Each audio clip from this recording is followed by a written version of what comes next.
He was on the verge of major meltdown. Guaranteed. Find it for what?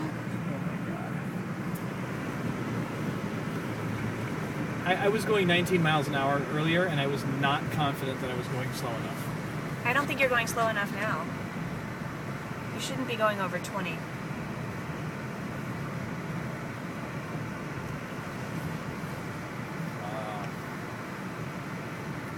Holy God, that's like a 40-mile-an-hour crosswind. That's what Rick said, 45-mile-an-hour winds. Really? Yep.